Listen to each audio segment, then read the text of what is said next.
The Kroger parking lot was packed for a Tuesday afternoon, and my 3-year-old was asleep in the cart seat, her head lolling against the side, when my card got declined. Not just declined. The cashier looked at me with that particular brand of practiced blankness and said quietly, "It's showing the account doesn't exist." I laughed. I actually laughed because that was absurd. I had direct deposited my last paycheck, $2,340 from the dental office where I'd worked 4 years, into that account 11 days ago. I handed her my other card, the joint one. Declined. The woman behind me in line shifted her weight. My daughter stirred. I could feel my face going hot in the way it does when your body knows something terrible before your brain catches up. I said I was sorry. I pay with cash, and I dug through my purse for the $47 I knew was in there from a Target return last week. I paid for the milk and the diapers and the one thing my husband had texted me to pick up, a specific brand of sparkling water he liked, and I pushed the cart out to the parking lot and sat in the driver's seat of my own car for 4 minutes before I could make myself drive home. That was a Wednesday. Drop a comment and tell me where you're listening from right now. I'd love to know who's in this community with me. When I got home, my brother was sitting on my front steps.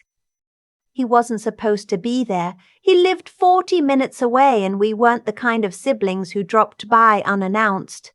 We texted. We made plans 2 weeks out.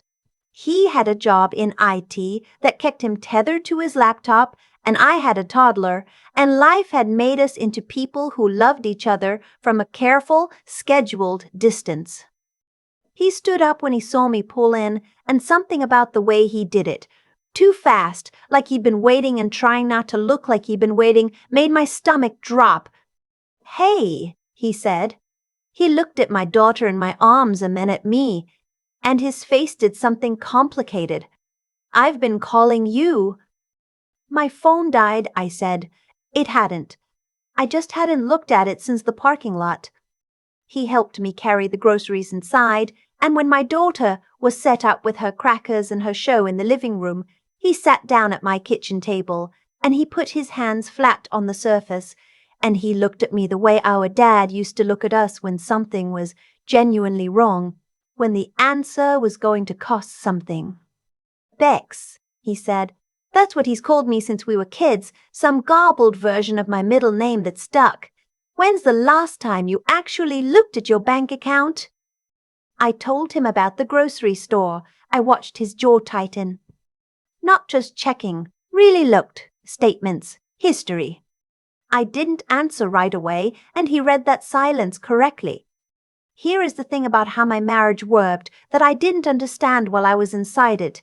It happened in adjustments so small I genuinely couldn't point to the moment things changed. I've tried. I've sat in my car in parking lots and on the edge of the bathtub, and I've tried to identify the exact moment, and I can't. There was no moment. There was just water, getting slowly warmer, and me floating in it thinking this is fine. This is just what marriage is. This is what adjusting to another person feels like. My husband. I'll call him what he is because I'm done protecting his reputation. Was thoughtful when we first got together. That's the word I'd use. He remembered things. He paid attention.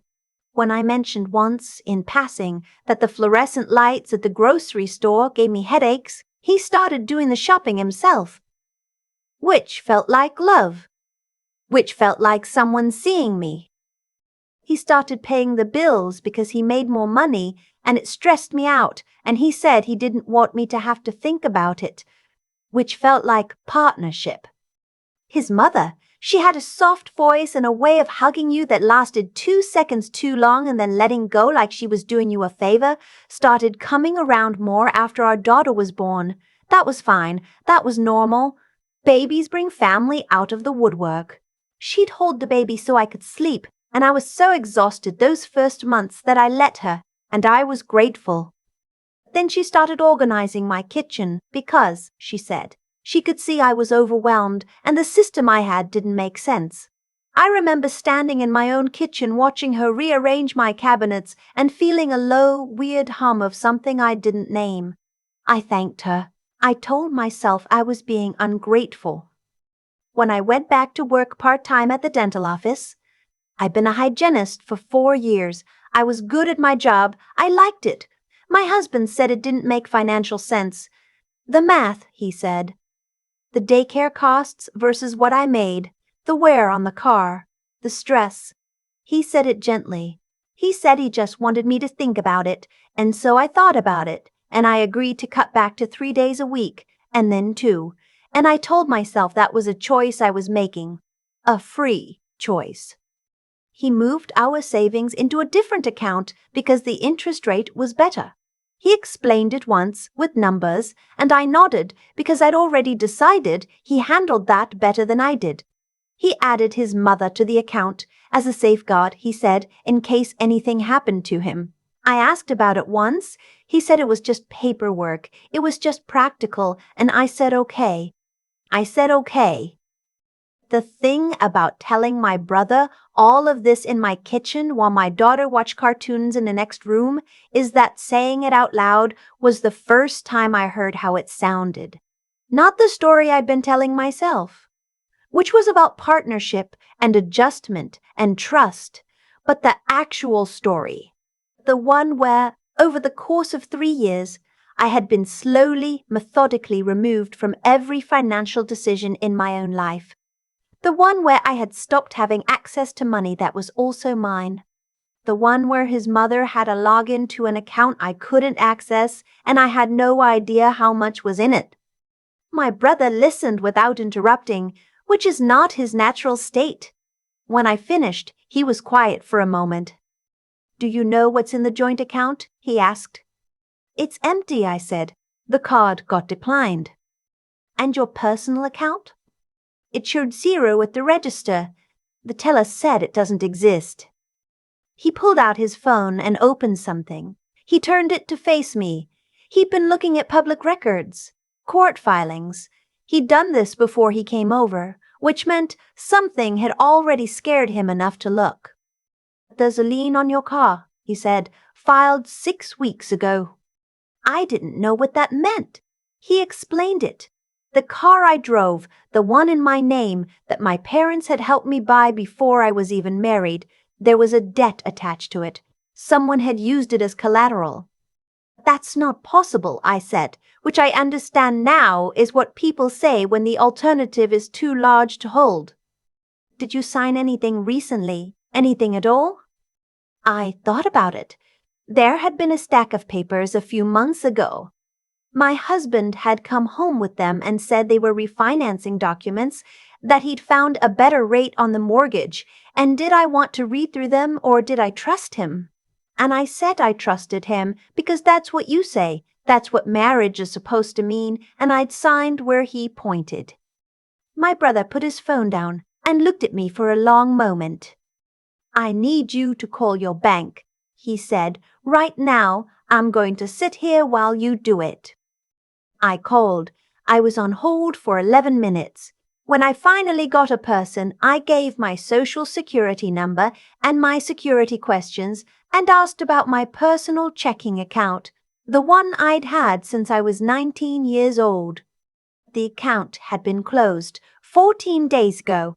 The remaining balance, $2,100, what was left of my paycheck after the direct deposit cleared, had been transferred out the day before the account was closed. I sat at my kitchen table and I could hear my daughter singing along to something in the other room, and I held the phone against my ear after I'd already hung up, just holding it, because if I put it down, I would have to decide what happened next. "Bex," my brother said. "He closed it," I said. I don't know how he closed it. It was my account, my name." "He was added as a joint holder," my brother said quietly. "When you got married, remember? The bank sent the form and it seemed like a formality." I did remember. I had thought it was a formality. Here is something nobody tells you about financial abuse. It doesn't look like what you imagine. You imagine someone hiding money from you, someone being stingy, someone making you beg. That happens. But sometimes it looks like someone simply and gradually making themselves necessary to every system that keeps you functional, and then, when they need to, flipping a switch. I wasn't even supposed to notice yet.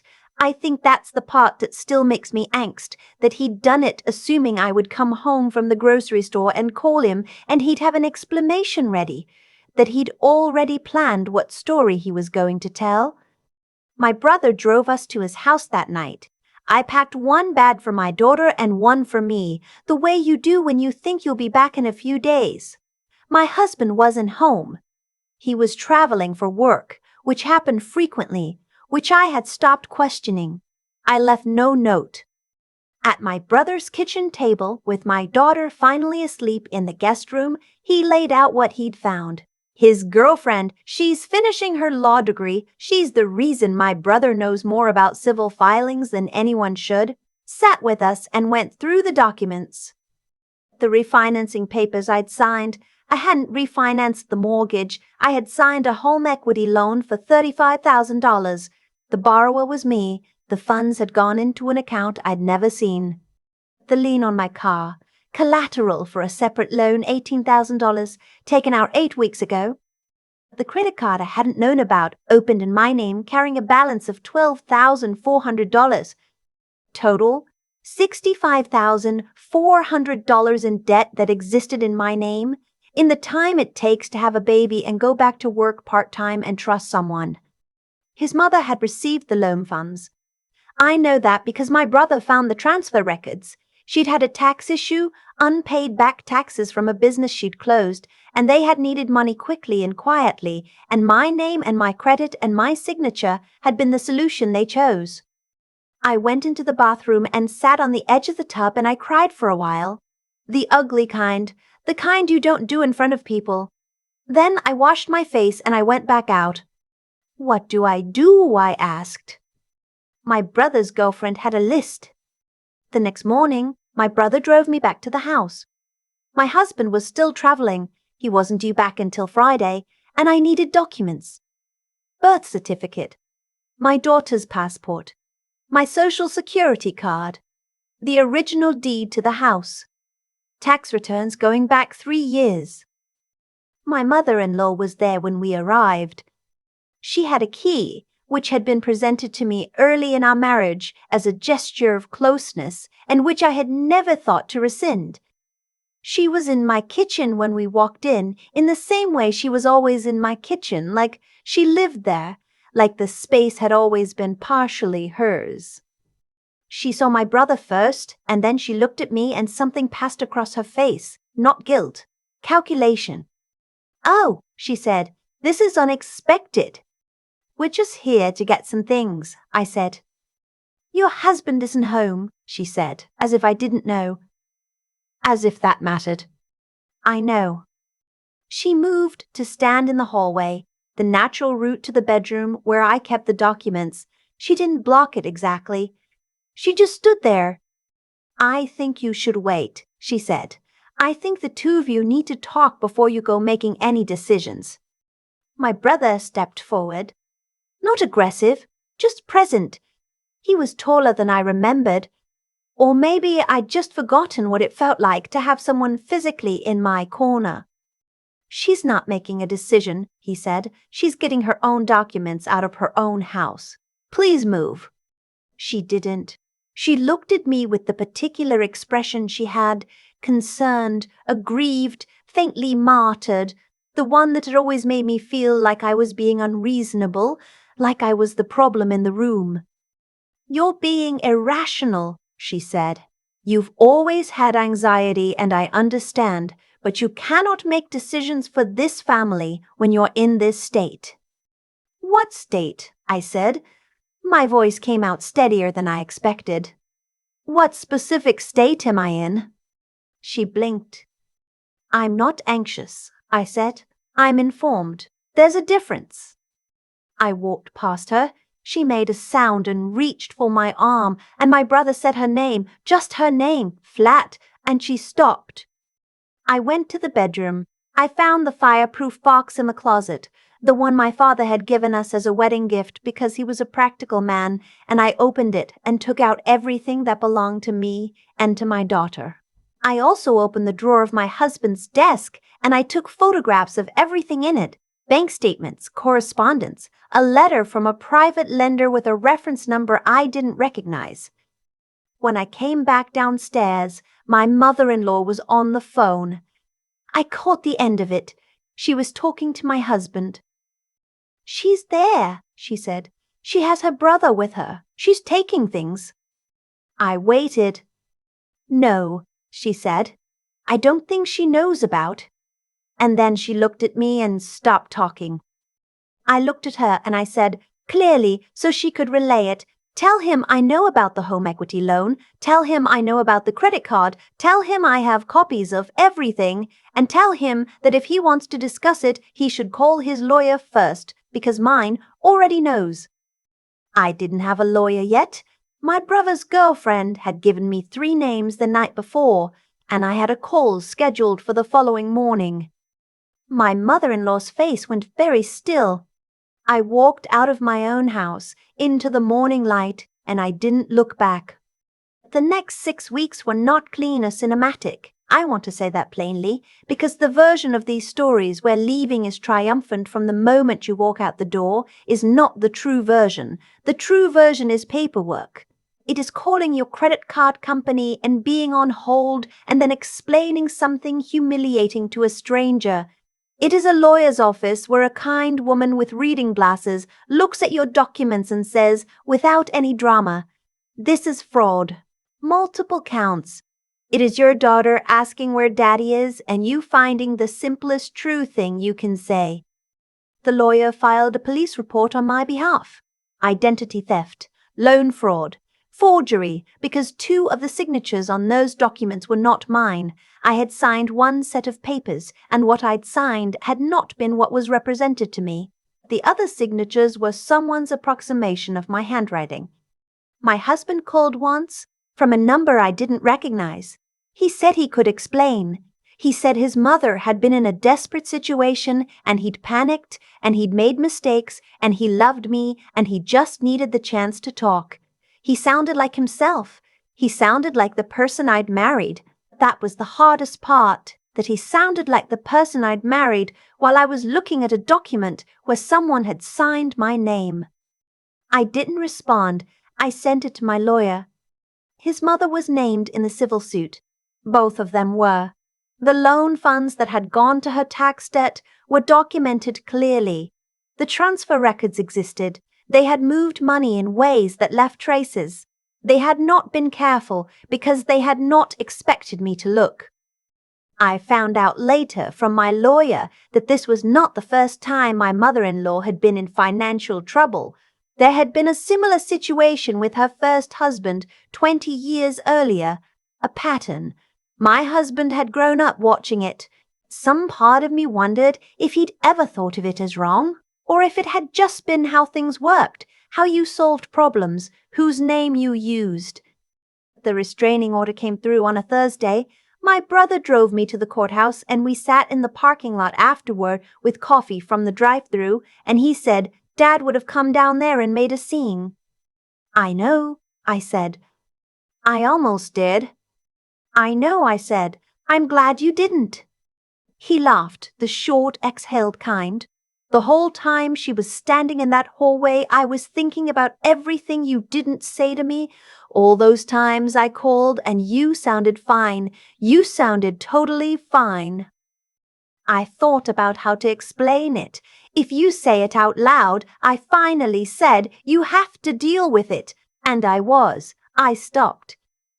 I wasn't ready. I was waiting. Waiting for what? For a moment when I could leave without him taking her. I looked at my coffee cup. He'd said it, not directly, but he'd said if things got difficult, custody would get complicated. That I wasn't working, that I had, and this is the word he used, instability. He was building a case. I knew he was building a case, so I was building mine. I'd started before I even knew I was doing it. A photo here, a screenshot there. The screenshot of a text message where he told his mother I was manageable. The bank transfer notifications I'd saved to a folder in my email that he didn't know the password to. The date I'd written in my notes app, the day I found the first thing that didn't add up, and every date after that. My brother was quiet for a moment. "You weren't waiting because you were scared," he said. "I was scared," I said, "but that's not why I was waiting." He nodded. He looked out the windshield at the courthouse parking lot. "I should have pushed more," he said. "When you sounded fine, I should have known that sounded too fine." "You're here now," I said. "It has been 4 months since I walked out of that house. My divorce was filed 7 weeks ago. The criminal case is moving slowly, the way these things do. But it is moving.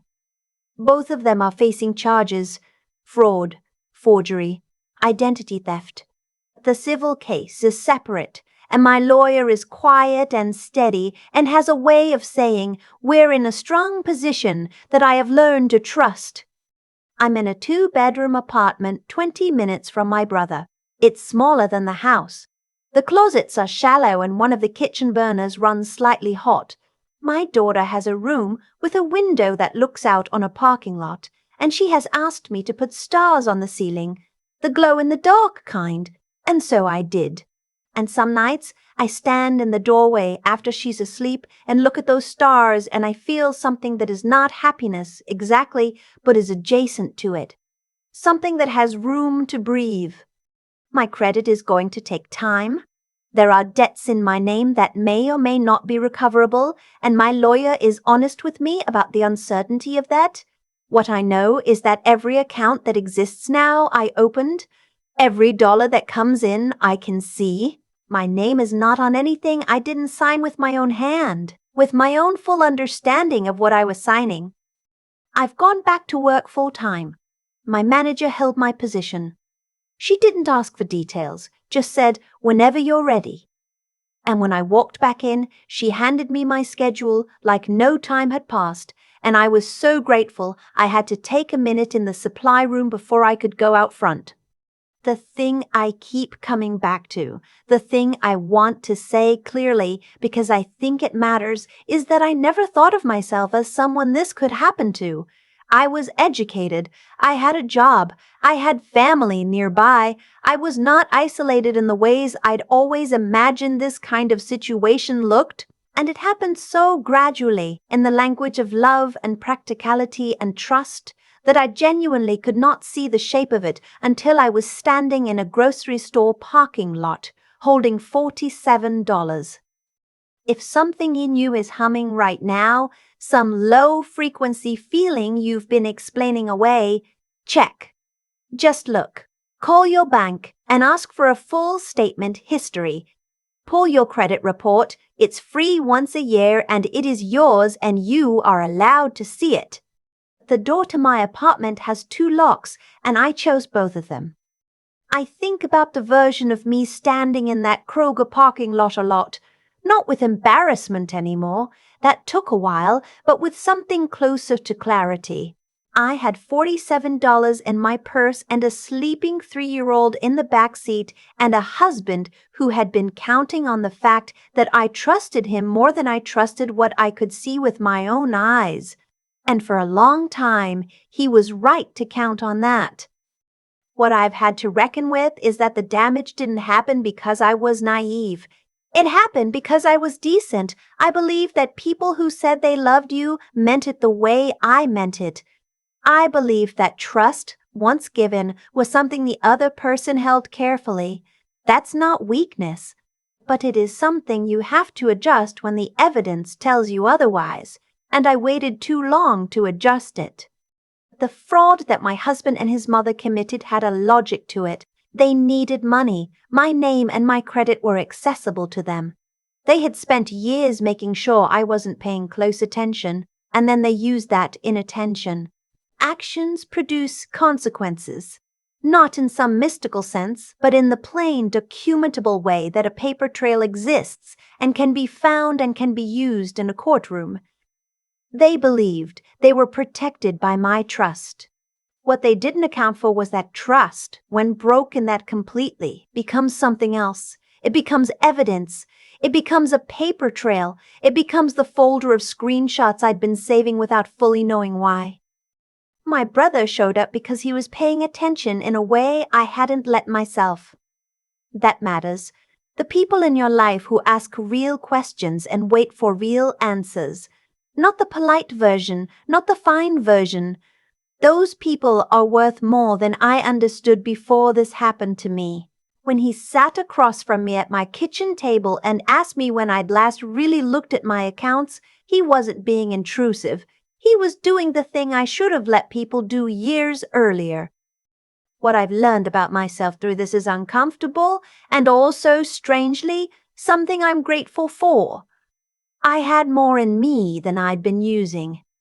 I had been shrinking, slowly, fitting myself into the space I was allowed, telling myself that was partnership. It wasn't. And when I finally had to be sharp, when I had to read documents, understand legal language, sit in a lawyer's office and explain my own financial history, I could do it. The capability was there. It had just been resting, unused, in a life that had been carefully arranged so I wouldn't need it. I am not the same person I was before that parking lot. I check my accounts every week. I have my own lawyer, my own accountant, my own lease in my own name. My daughter is growing up watching me make decisions, imperfect, sometimes stressful decisions, but mine. I think that matters more than I can currently measure. If you're listening to this and something in your own life feels off, some low hum you've been explaining away, I'd ask you to just look. Not in a panic, just with your eyes open, the way you'd look at anything you actually wanted to understand. The information is available to you. You are allowed to have it. And whatever you find, you are more capable of handling it than the situation has led you to believe.